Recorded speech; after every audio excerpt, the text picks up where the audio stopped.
안녕하십니까, 정인태입니다. 480억 베트남 타운이 조성되고 있다는 것이죠. 한국의 봉화 쪽인데요. 올해부터는 이제 국비 반영도 한다라는 것입니다. 네, 저도 뭐 이쪽에서 초대장을 보내가지고 한번 제가 가본 적이 있어요. 네, 그 베트남 하노이에서 행사를 한 겁니다. 이 봉화 군수와 뭐 더불어서 주최 측이 행사를 해서 저도 간 적이 있어요. 가서 이렇게 상황들을 본 적이 있는데, 네, 뭐 저는 제 입장은 그렇습니다. 베트남이 됐든 뭐 이라크가 됐든 몽골이 됐든 간에 문화 교류, 언어 교류, 또 뭐 역사 교류, 무역 이런 것들은 저는 아주 적극적으로 찬성한다. 그래서 우리가 자체 무역망, 협력망, 공급망을 확대해 나가는 것이 굉장히 중요하다, 이렇게 보고 있어요.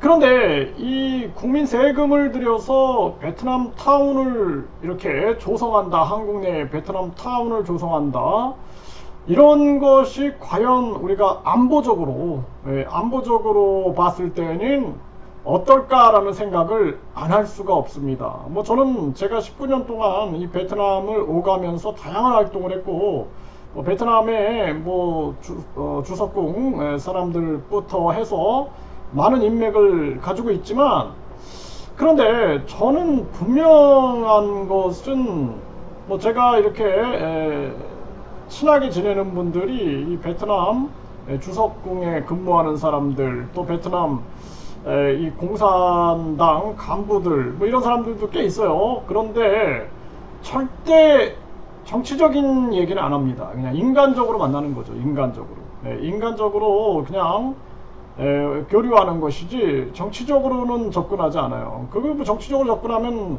관계를 맺을 수가 없죠. 네, 이 공산 또 사회주의 국가이기 때문에, 그래서 그냥 인간적인 교류만 전개를 하고 있는 거거든요.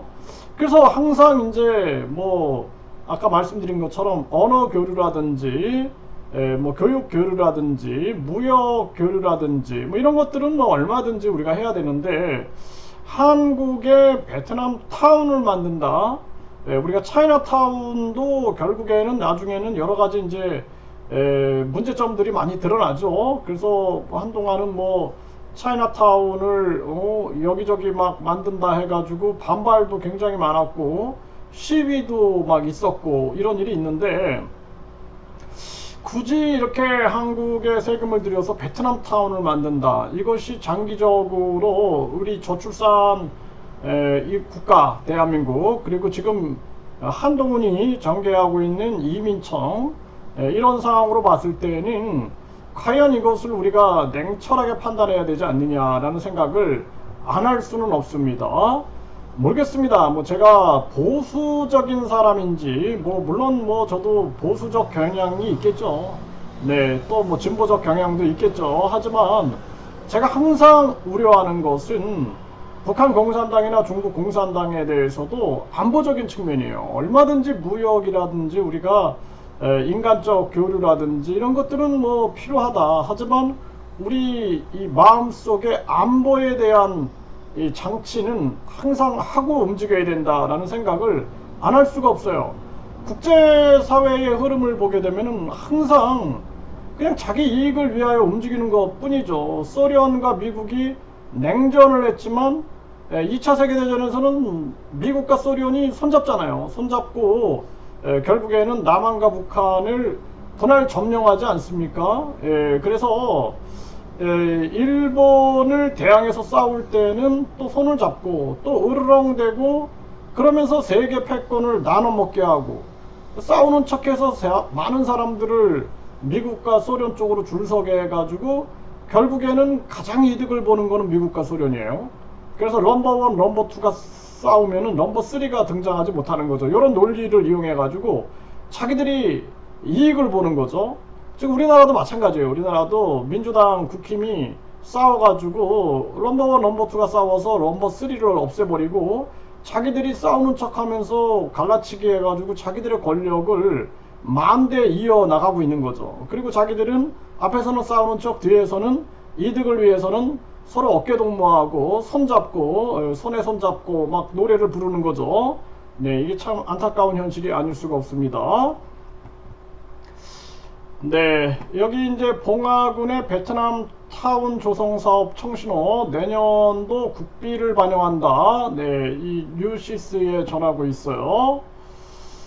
네, 그리고 이 봉화군 3년 추진 수건 사업 베트남 타운 드디어 국비가 반영된다. 이렇게 해가지고 굉장히 이제 기뻐하는 거죠, 관계자들은. 네, 경북 봉화에 베트남 타운 건립된다. 480억 투입, 역사공원 조성한다. 네, 이 헤럴드 경제에서 이렇게 전했습니다. 네, 480억이면 엄청 큰 돈이죠.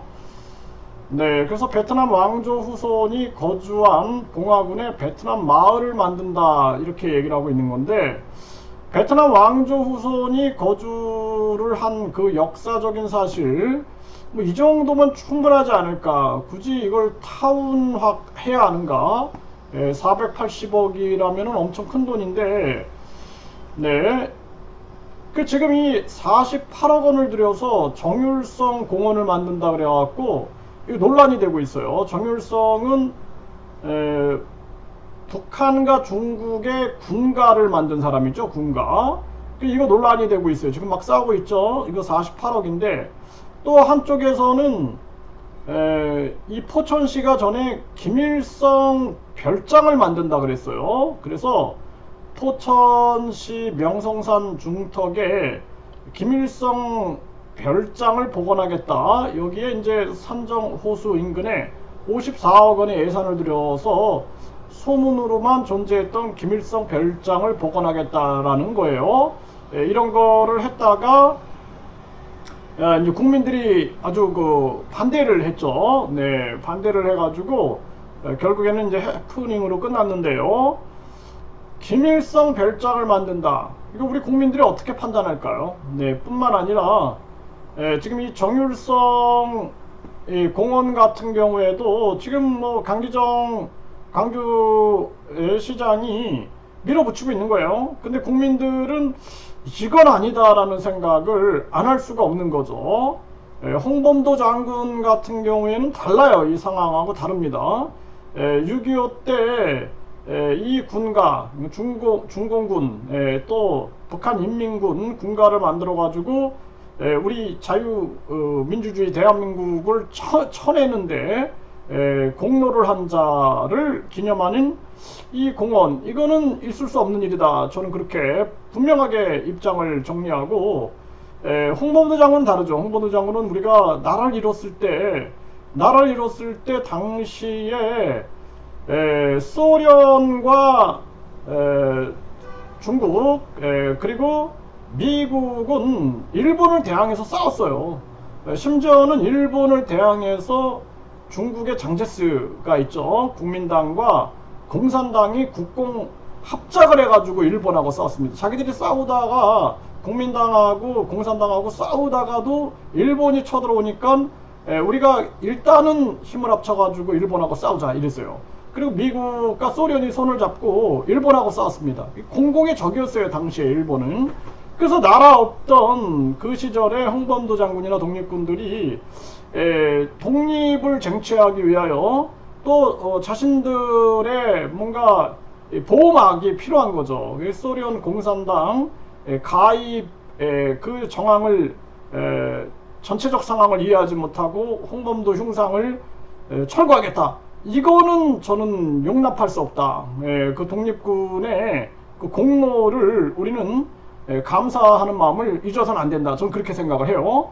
그래서 지금 이것도 마찬가지다. 국민들이 좀 판단을 해야 된다. 이게 480억에다가 이번에 국비가 들여가는데 저는 이 분명하게 말씀을 드리는 것이 꽉 막힌 사람은 아닙니다. 네, 꽉 막힌 사람은 아닌데 좋다. 네, 이 베트남과 교류하고 우리가 각종 저도 한국어 베트남어 교류협회 제가 회장을 했어요. 해가지고 많은 베트남 사람들과 교류를 했는데 그런 언어 교류라든지 역사 교류, 문화 교류, 무역 이런 거는 굉장히 좋은데, 우리가 만약에 베트남에다가 한국 타운을 만든다. 예, 한국 타운. 그래가지고 베트남이 여기에다가 한 480억의 세금을 들이고 국비를 들인다. 그런 일이 가능할까요? 네, 가능할까요? 한번 상호주의적인 입장에서 한번 생각을 해보자라는 것입니다.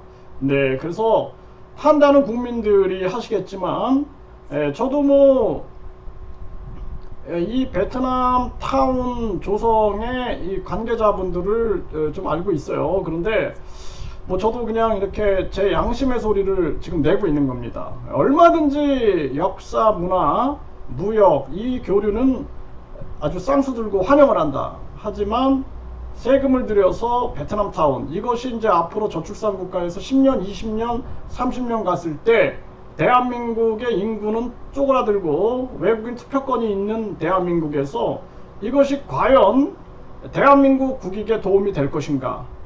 예, 이거 한번 우리가 진지하게 생각하지 않으면 안 된다. 앞으로 이제 베트남 타운, 차이나 타운, 러시아 타운, 뭐 또 카자흐스탄 타운, 뭐 우즈베키스탄 타운, 뭐 또 뭐 저기 파키스탄 타운, 뭐 또 이슬람 타운, 뭐 힌두교 타운 막 생겨가지고 다문화 다인종 또 뭐 다 뭐 저 다민족 해가지고 우리가 만세 찬양을 부를 수 있을 것인가? 네, 뭐 제가 뭐 이런 이 영상을 올렸다가 뭐 욕도 먹고 합니다. 네, 이게 왜 꽉 막혔냐? 그리고 앞으로는 우리가 그냥 힌두교 타운도 들어와야 되고 뭐 이슬람교 타운도 들어와야 되고 뭐 이렇게 주장을 해요. 정치인들도 주장을 하죠. 그런데 내가 거기다 이제 반박 영상을 하나 만들 거예요. 네, 그래서 이렇게 했을 때 외국인 투표권과 더불어서 한국이 나중에 정체성을 가질 수 있느냐? 우리가 한국을 중심으로 사회 통합을 해야 돼요. 네, 이게 굉장히 중요한 거예요. 저도 이제 그 다문화 한국어 학과를 졸업했기 때문에 제가 그때 이제 공부할 때는 이게 이제 굉장히 동아주의라기보다는 공존하는 쪽으로 가야 된다. 저도 그렇게 배웠어요. 그렇게 배워서 시험 문제도 그렇게 나오는 거예요, 다. 그런 건가? 이제 의문들을 가지고 있었는데, 제가 이렇게 지금 역사를 쭉 연구를 해보니까 외세들이 항상 다른 나라를 망하게 할 때 보면은 이게 많은 다문화 정책을 쓰거든요. 다문화 정책을 써가지고 결국에는 거기서 막 민족 분열, 국민 분열, 주민 분열을 일으키는데 그 굉장히 위험하다는 생각을 한 거예요. 대표적인 게 이제 영국이 인도를 지배할 때 보면은 인도를 파키스탄하고 이렇게 분리해 버립니다. 여기서 이쪽 파키스탄은 이슬람, 인도는 힌두. 그리고 나서 또 이슬람을 파키스탄을 다시 방글라데시하고 또 다시 파키스탄하고 또 분리되죠. 네, 그래서 이제 결국엔 또 이제 언어, 문화 이런 거로 또 분리가 되거든요. 또 미얀마를 영국이 지배할 때 보면은 불교 국가 미얀마의 이슬람교도들, 방글라데시의 로힝야족을 데리고 와가지고 그들을 지배층으로 만들어가지고 여기서 이슬람교, 불교의 갈등, 민족 갈등을 만드는 거예요. 네, 그래서 대한민국을 큰 그림으로 볼 때, 뭐 예를 들어서 외세들 입장에서 봤을 때는 중국이나 북한이나 또는 뭐 일본이나 미국 입장에서 봤을 때는 한국이 다문화되는 게 좋겠죠. 다문화되는 게 좋죠. 미국이나 일본은 외국인 투표권 인정 안 합니다. 그런데 다문화돼가지고 다인종화돼가지고 다민족화돼가지고 한국에 뭐 여기는 이제 흑인 타운이 있고 여기는 황인 타운이 있고 백인 타운이 있고 이거 바라겠죠. 여긴 또 일본 타운이 있고 뭐 여긴 러시아 타운이 있고 해가지고 과거에 우리가 계속 그냥 고종 입장에서도 청나라에 붙었다가 그냥 또 러시아에 붙었다가 그렇게 살아가야 되는 거예요. 우리 운명이. 모르겠습니다. 여러분들이 뭐 저를 비판해도 저는 해야 할 얘기를 해야 한다고 생각을 합니다. 네, 그래서 저도 뭐 이 베트남 제자들이 굉장히 많아요. 네, 베트남 제자들이 굉장히 많고 19년을 제가 교류를 했기 때문에 하지만 저는 국익 입장에서 얘기할 수밖에 없다라는 거예요. 저는 국익 입장에서밖에 얘기할 수밖에 없다. 그것이 저의 양심이다 이렇게 말씀을 드립니다.